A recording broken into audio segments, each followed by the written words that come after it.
어? 이 음악이 왜 지금 나오지? 라고 생각하시는 우리 애청자분들이 계실 겁니다. 이 음악 들으시면 다 아시죠? 저스티스 리그입니다.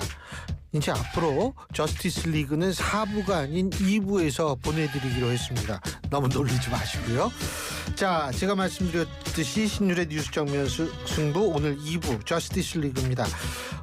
우리 정치 사회적 문제들 법률적 차원에서 생각해보는 그런 시간이죠. 오늘도 두 분 변호사 나와 계신데 한 분씩 소개해드리겠습니다. 먼저 윤기찬 변호사 나와 계십니다. 안녕하십니까? 예, 조기현 변호사 나와 계십니다. 어서 오십시오. 네, 안녕하세요. 예. 야, 참 지금 우리 유튜브로 혹시 보시는 분 있으시면 아시겠지만 두 분의 이 방송에 임하는 자세, 야, 대단하세요. 이게 지금요, 아니 솔직히 저는 흡연자 밖에 나가서 뭐 할 수가 없어요. 너무 더워가지고.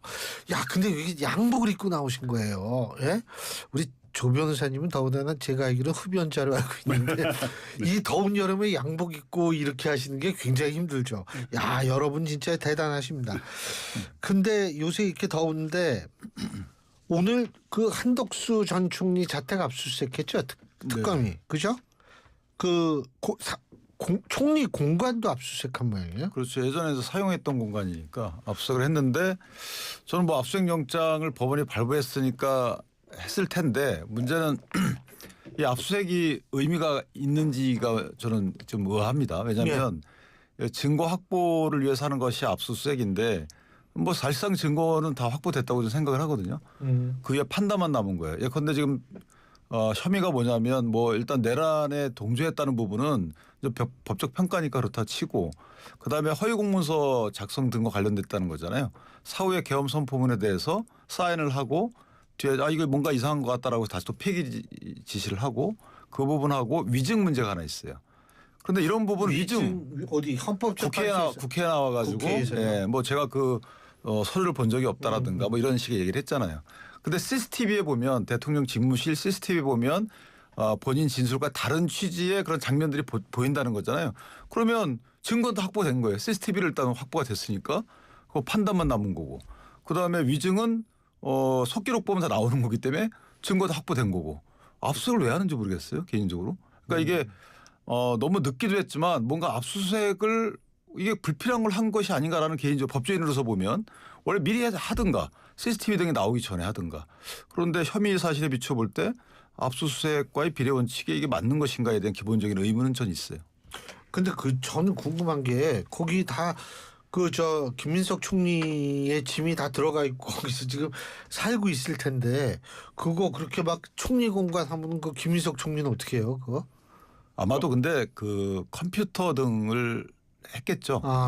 딴 물건 네, 말고 물건을 거기다 뭐 숨겨놓고 나오거나 그러지는 않았을까 알겠어요. 그러니까 컴퓨터나 기타 뭐 전자기기나 뭐 이런 것들과 관련된 걸 하지 않았을까 추측합니다. 어떻게 보세요, 이 압수수색? 지금 한덕수 전 총리 같은 경우에 지난번에 이제 소환되고 조사받은 거는 본인의 혐의 사실이 주가 아니었습니다. 윤석열 전 대통령의 특수공무집행 방해 직권남용 이 관련된 수사 때문에 간 거였고 이번에 이제 본인 혐의 사실에 대한 걸로 압수수색 영장이 발부되고 이제 다시 소환되는데 그 핵심 범죄 혐의는 내란죄입니다. 내란죄 이 관여한 것이 이제 당일날 국무회에 출석했을 때 지금까지 부인하는 취지 진술을 하고 있었잖아요. 네. 계엄 문건 못 봤다고 하고 나중에 뭐 주머니에 있었다고 하고 근데 부인하고 있는데 실제 지금 CCTV상으로 확인되는 걸 보면 그 대회의실에서 따로 먼저 와가지고 만났고 계엄 관련 문건을 양손에 이렇게 들고 왔다고 했던가요? CCTV상에 다 확인이 됐습니다. 그러면 계엄이 그렇게 실시된다는 걸 알고 사전에 먼저 도착한 6명이 대통령의 결심을 어떻게 실행시킬지에 대해서 협의를 했을 거로 보는 거죠. 그러면 이건 단순한 방조를 넘어서 이 중요 임무 종사자로 볼 가능성이 있으면 본인들은 말렸다는 거 아니에요? 그러니까 이제 그게 사실이 아닌 게 지금 CCTV나 다른 증거를 통해서 확인되고 있는 거죠. 그렇기 때문에 당일 행위와 관련된 것은 CCTV라든가 관련된 진술이라든가 당시 받았던 계엄 문건이 확보될 수 있으면 되는데 그 뒤에 정황을 통해서 그런 사실을 알고 공무회에 출석했는지 그 뒤에 행위를 통해서 확인이 가능한지는 거주지, 당시 사무실, 뭐 갖고 있었던 휴대폰 내지 뭐 PC 이거 확인하는 건 기본입니다. 그 특검은 거기에 뭐가 무조건 있을 거라고 해서가 아니라 지금 주요 피의 사실 관련돼 갖고 확인해야 될 관련돼서는 당시 거주지라든가 사무실 주거지 압수수색 당연한 거고요. 아마 뭐 압수수색 한다고 무조건 못 찾았다고 비판할 일이 아니라 혐의 사실을 위해서 필요하다고 판단하니까 법원이 영장을 발부해 준 거죠. 절차적이다. 근데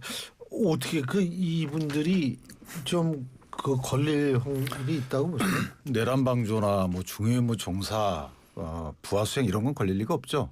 걸린다는 게 없어서 안 걸리는 거죠. 무슨 말씀이냐면 한덕수 총리가 문건과 관련된 그 기억과 진술이 다른 건 맞는 것 같아요. 그러니까 CCTV 화면에 잡힌 거는 문건을 한번 읽어보는 장면이 나왔다는 거잖아요. 옆 사람하고 얘기하고. 그러니까 이게 이대로 합시다. 옆 사람을 뭐 소위 설득하거나 이런 장면인지는 진술이 아니면 알 수가 없어요. 그냥 시스템에 음성 녹음이 안 되기 때문에 관련된 진술이 나왔다는 몰라도 그렇지 않다면 이건 처벌할 수가 없어요.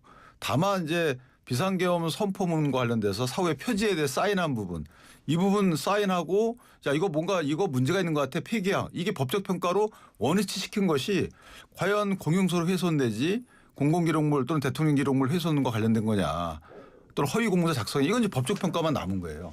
그것과 관련돼서는 저는 특검이 그냥 평가만 하면 되는 부분이고 그다음에 위증 부분 아까 말씀드렸던 그런 부분이고 하기 때문에 이번 압수수색에 갖는 의미는 이런 건 있겠죠.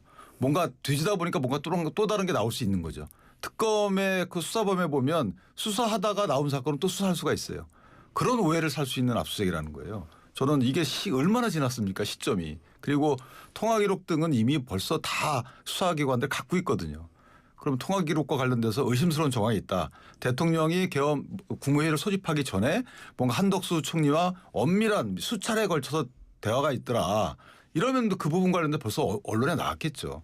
그리고 계엄 해제 요구 결의가 통과된 뒤에 한덕수 전 총리가 국무회의를 소집했다는 거잖아요. 그러니까 이런 일련의 과정을 보면 한덕수 총리에 대해서 저는 특검 입장에서도 계엄 동조, 뭐 방조 관련된 혐의는 입증하기 어렵다고 스스로 평가할 거고 그 행위 하나하나에 대해서는 법적 평가가 다를 수 있어요. 제가 보기에도 좀 성립할 수도 있고 성립하지 않을 수도 있는데 계엄 관련돼서 엮는 것은 저는 뭐 법리상 안 맞다고 보고 그렇다면 뭔가 하나 나오길 바라는 압수수색이 아니겠는가. 기존 혐의에 대해서 증거를 수집하는 차원을 넘어서서 전 그렇게 평가합니다. 근데 예 말씀하세요. 내란 관련 혐의 사실 상당히 입증 가능하다고 자신하고 있을 것 같은데요. 지금까지 한덕수 전 총리는 브라보콘 얘기합시다. 계엄 문건 뭐 못 봤다 정도인데 그게 확인해 보니 계엄 문건은 봤네 정도로 그치지 않습니다. 그 내용이 중요하지 않습니까? 예를 들면 이상민 장관에게 지시했던 단전 단수 문제가 있고요. 최상목 경제부총리한테 지시했던 그 예비비 삭감, 국회 예산 삭감하고 비상입법기구 예산 확보하라. 이건 국회 해산의 내용이거든요. 이 부분을 사전에 대통령의 지시 내에 통지하고 관련된 문건들을 같이 확인했다고 하면 계엄 선포문을 받냐 안 받냐의 문제가 아닙니다. 이건 그에 따른 실행 계획에 대해서 사전에 합의하고 동의된 후에 나머지 국무위원들 불러서 국무위원회 심의 요건 맞추고 그 뒤로 실행으로 나간 겁니다. 그러면 중요 임무에 종사했다고 보고 있는 것 같아요. 특검은. 그러니까 단순히 계엄 문건을 받냐 안 받냐 CCTV에 그 정도의 문제가 아니다. 사전에 합의되고 협의되고 대통령으로 받은 지시를 이행하는 관계에서 한덕수 총리의 역할이 있었을 거로 보고 있는 거고 관련된 증거는 뭐 진술도 있지만 실제 당시에 확보된 메모라든가 사후 작성된 서류 같은 것들이 본인이 사용하던 컴퓨터나 아니면 휴대전화에 있을 수 있죠. 그래서 그런 차원의 증거 확보인 것 같습니다. 근데 저는 글쎄요 이 형사적인 처벌과 관련된 수사를 이제 변호사님 뭐 말씀이 맞을 수도 있지만 저는 개인적으로 보면 예를 들어서 대통령이 한덕수 총리에게 관련 문건들을 줘요. 그 한 총리가 읽어보고 그것도 한 총리가 각각 장관들한테 줘요. 이러면 저 변호사님 말씀이 맞다고 봐요. 그런데 그게 아니고 이미 받은 문건들을 한 총리가 설령 이렇게 받다 하더라도 이거 이대로 꼭 해야 돼. 이런 진술이나 증거가 나오지 않으면 그것만 갖고 이걸 방조로 보기에는 왜냐하면 질문. 네. 그거 왜 본 거를 기억 못할 리는 없잖아요.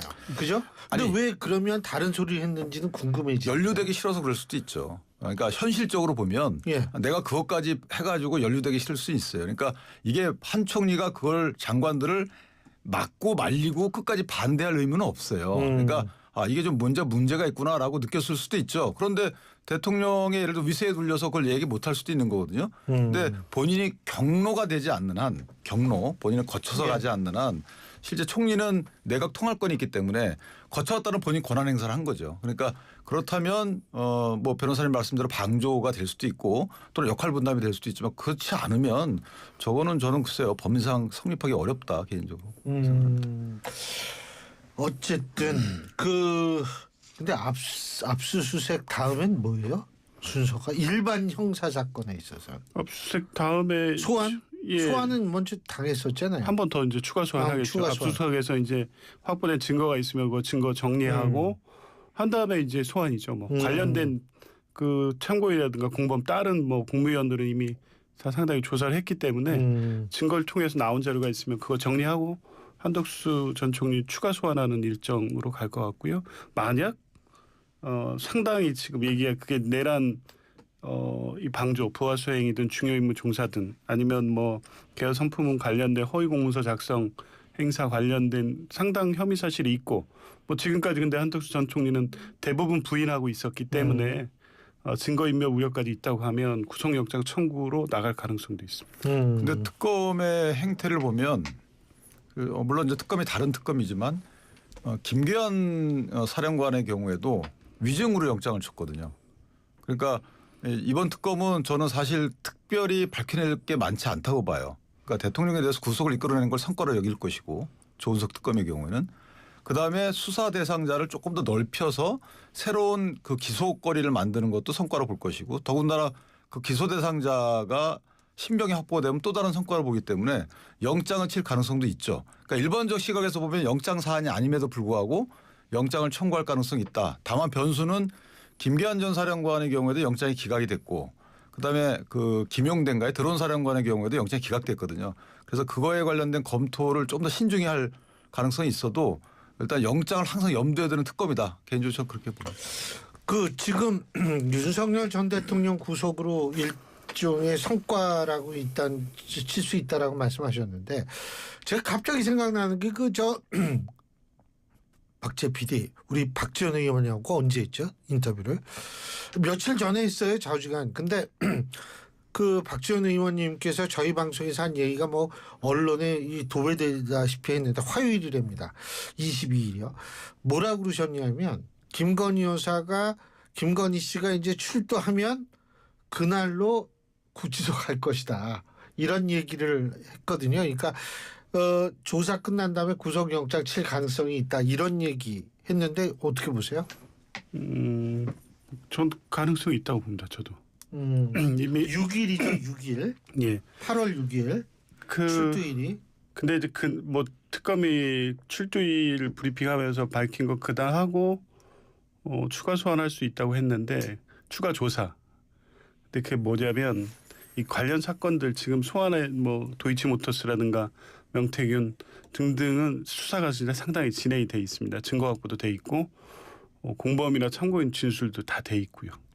김건희 여사의 진술만 남은 겁니다. 지금. 그러면 지금 이제 남은 기간 동안에 수사를 완결한 다음에 혐의 사실과 관련된 내용의 상당수를 당일 할 거고 뭐 가장 확실한 몇 가지 사건만 갖고 진술이 진행된다고 하더라도 영장 사유는 어느 정도 인정이 된다고 볼 수 있죠. 지금까지 보이는 태도를 보면 뭐 범죄의 중도성은 당연하고 도주까지는 모르겠습니다만 증거인멸 우려는 분명히 인정될 겁니다. 관련된 뭐 공범들이 다 서로 진술 맞춘 흔적도 있고 지금까지 이 도이치모터스 사건에서 그 김건희 여사가 보여준 태도를 보면 증거인멸의 우려가 분명히 있다고 볼 거기 때문에 당일 긴급 체포해가지고 48시간 내 구속영장 청구 가능성이 있는 거죠. 아마 그 말씀하신 것 같습니다. 근데 그건 불가능한 얘기예요. 박지원 의원님께서 한 말은 법사위는 정치적인 레토릭이다 이 말씀이시죠. 법리상 안 맞아요. 첫 번째는 말씀하신 대로 당일 칠 나르면 긴급 체포해야 되는데 긴급 체포해도 당일 안 쳐요. 48시간 내에 치는 거니까. 그러니까 안 맞다는 거죠. 체포를 하면 어차피 뭐 집엔 못 가는 거 아니에요. 긴급 체포를 하면 조사를 하는 것이지 그 뭐 구치소로 바로 가지 않아요. 그러니까 안 맞는 말씀이고 두 번째는 지금 이제 사건을 나눠보면 알 수 있어요. 16개 혐의잖아요. 그다음에 2개를 거의 인지로 하고 있는데 인지는 김 여사까지 아직 가지 못했단 말이에요.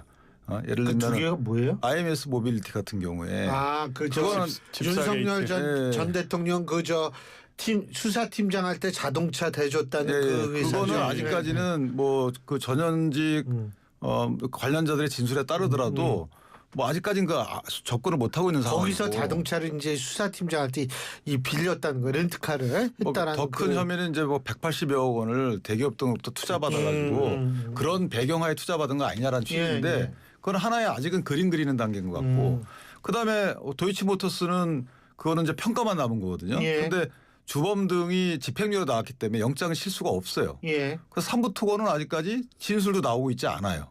고발도 하지만 삼부토건 관계자는 지금 구속되지 않았나? 그거는 3부 토건은 원래 구속될 만한 사건이에요. 3부 토건 자체에 주가 조작은 있는 거예요.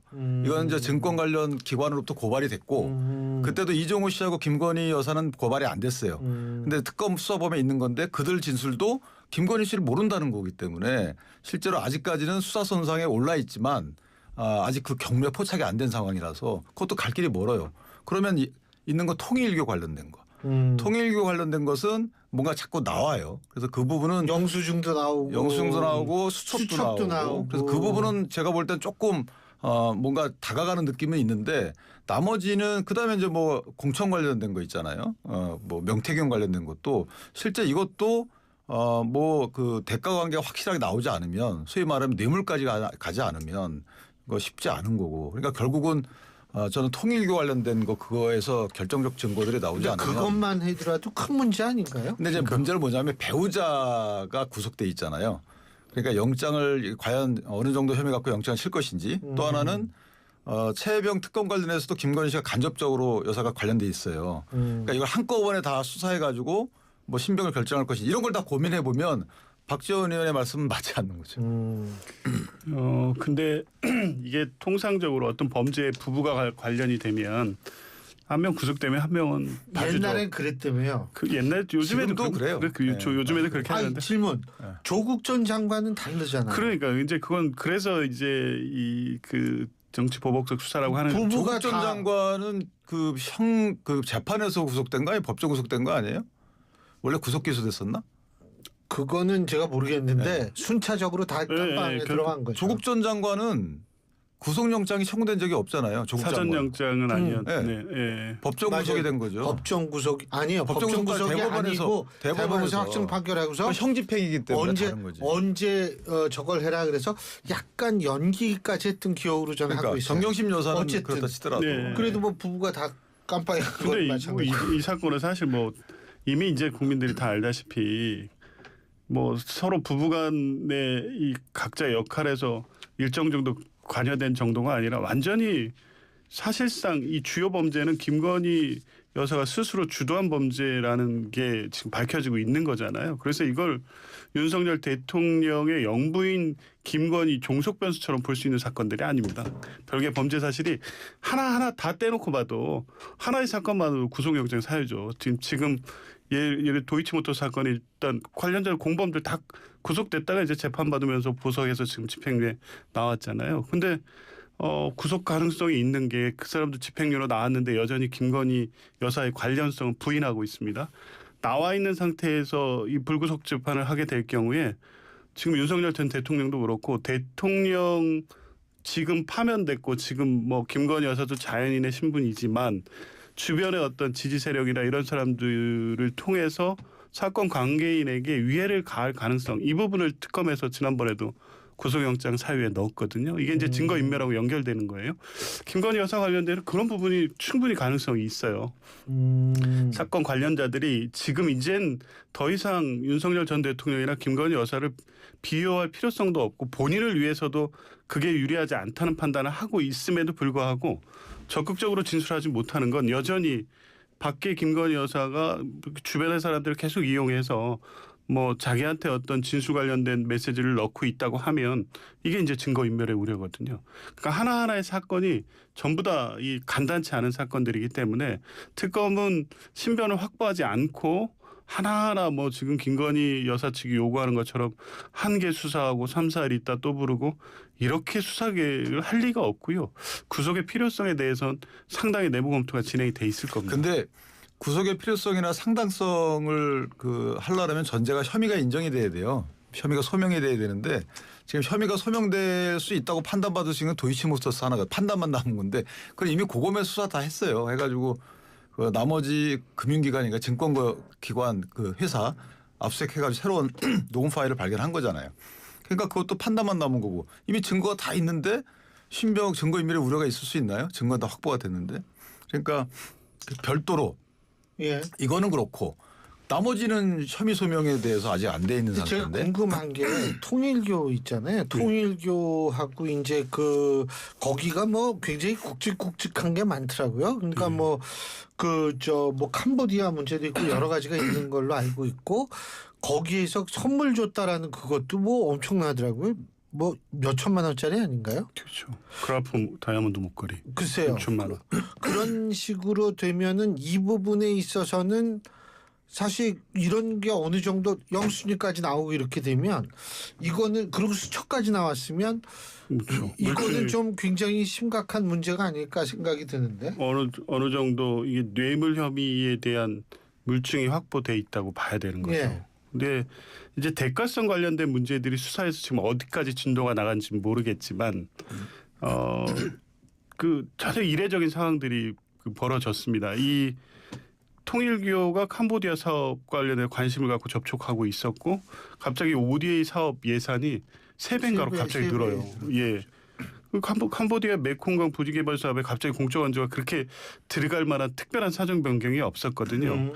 그게 이제 건진법사를 매개로 해서 통일교, 건진법사 이렇게 연결되는 어떤 그 사건의 맥락이 잡히는 가운데 이 그라프 목걸이라든가 샤넬백이 건너간 시점과 일치하기 때문에 지금은 이제 관련자들이 그에 부합하는 진술을 하지 않을 가능성이 있지만 지금 물증들이 확보돼 가고 있기 때문에 아마 이 통일교 관련된 부분들도 상당히 수사가 지금 알려진 것보다 더 진행됐을 가능성이 높습니다. 근데 그거는 결정적으로 병목 현상이 하나 있어요. 뭐냐면 통일교가 조직적으로 가담했는지 여부는 그 영수증이 그런 의미가 있는 거거든요. 수첩은 윤모 씨가 개인적으로 한 것이냐 아니면 영수증 보니까 회계 처리 자체가 결국은 통일교가 됐다 그러면 그건 통일교가 조직적으로 개입한 거다 이렇게 평가받을 수 있는 거고 그다음에 이제 윤모 씨는 분명히 건진법사라는 분께 줬다는 거잖아요. 그런데 건진법사가 전달을 안 했다 그러면 입증할 방법이 없어요. 물건을 찾지 않는 한. 그러니까 물건을 아직까지 못 찾았잖아요. 자택도 압수수색하고 그다음에 짐이 보관된 창고도 압수를 했다는 거예요. 김건희 여사의 짐이 보관된. 근데도 아직 물건이 안 나왔어요. 그러면 물건의 이 존재가 어디에서 드러나지 않으면 결국 진술을 토대로 해야 되는데 건진법사가 전달했다는 진술이 안 나오면 그건 입증이 불가능해요. 뇌물은. 뭘 이럴 수 있죠. 캄보디아의 ODA 사업 관련해서 이런 논의가 주고받고 했다. 이거하고 그다음에 이 선물하고 이게 연결이 돼야 되는데 그게 연결이 안 되면 상당히 어렵다 적용이. 그런 어려움은 있어요. 근데 그 수첩이라는 게 그 박근혜 전 대통령 당시에도 그 누구죠? 그 안경보. 네. 그분 수첩이 뭐 완전히 사초 역할한다 그래가지고 역할을 많이 했잖아요. 평소 사건에서 수첩 그러니까 네. 일상적으로 있었던 일을 기재하는 이 메모 같은 거는요. 증거력이 매우 높습니다. 신빙성을 높게 보죠. 그 기재가 관련돼서 언급된 내용들이 거기 상세히 어느 정도 기재돼 있다고 하면 예. 범죄 혐의 사실을 입증할 주요 증거가 될 거고요. 정확적으로도 보면 또 이 전달했다가 뭐 건진이 김건희 여사 쪽에 전달했다는 다른 증거나 진술 확보 못한다고 하더라도 다른 정황에서 확인되는 게 있거든요. 뒤에는 이 캄보디아 그 ODA 사업에서 통일교가 실제 의도했던 것처럼 원활하게 진행이 안 되는 상황이 발생하고 다른 루트를 통해서 그 ODA 사업이 또 김건희 여사 측에서 접근했던 사실관계가 확인이 되고 있거든요. 그 즈음에 목걸이 돌려달라는 메시지가 간 것도 확인이 됐습니다. 예. 그러니까 당초에 건네질 때 이 캄보디아 이 부지개발 공적 원조나 다른 어떤 대가가 필요한 관계에 있는 사업들에 대한 청탁 목적으로 건네졌을 가능성이 매우 높은 정황들이 있기 때문에 이게 부합하는 아까 수첩에 더해서 한두 가지 물증만 있으면 혐의가 입증이 그렇게 어렵지는 않은 것 근데 같아요. 이제 적용 법률이 간단하게. 완전 달라지죠. 근데 예. 이팔성 우리은행 예. 그때만 해도 그건 예. 날아갔고 두 번째는 만약 이 연결이 안 되면 그냥 청탁금지법 위반은 될 수 여지가 있죠. 알겠습니다. 자, 두 분 말씀 오늘 여기까지 듣겠습니다. 고맙습니다. 예. 예, 지금까지 윤기찬 변호사, 조기현 변호사 두 분과 함께했습니다.